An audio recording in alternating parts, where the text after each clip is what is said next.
নমস্কার বন্ধুরা, হরে কৃষ্ণ।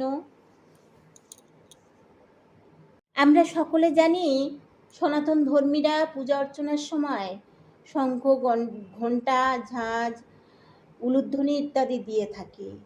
কিন্তু কেন হিন্দুরা পুজোর সময় ঘণ্টা বাজায় সেটা কি জানেন? চলুন ছোট্ট একটি কাহিনী দিয়ে জেনে নিই কেন হিন্দু শাস্ত্রে ঘণ্টা বাজানোর নিয়ম আছে।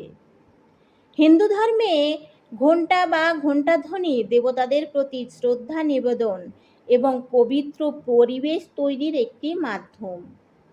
এটি মনে করা হয় যে যখন ঘণ্টা বাজানো হয় তখন সেই শব্দে পরিবেশ থেকে সমস্ত নেতিবাচক শক্তি দূর হয়, অপশক্তি দূর হয়। মন্দিরে প্রবেশের আগে ঘণ্টা বাজিয়ে মানুষ দেবতাদের প্রতি নিজেদের উপস্থিতি জানান দেয়। এই সময় মন এবং মস্তিষ্ক শুদ্ধ হয়, যা পূজার প্রতি একাগ্রতা বাড়ায়। পুরাণ অথবা শাস্ত্র অনুযায়ী ঘণ্টার শব্দ সরাসরি ঈশ্বরের কাছে পৌঁছায় এবং তাকে জাগ্রত করে। এটি বিশ্বাস করা হয় যে ঘণ্টার ধ্বনি সৃষ্টির প্রথম শব্দ ওম এর মতো একটি পবিত্র কম্পন তৈরি করে, যা পুরো ব্রহ্মাণ্ডে ছড়িয়ে পড়ে।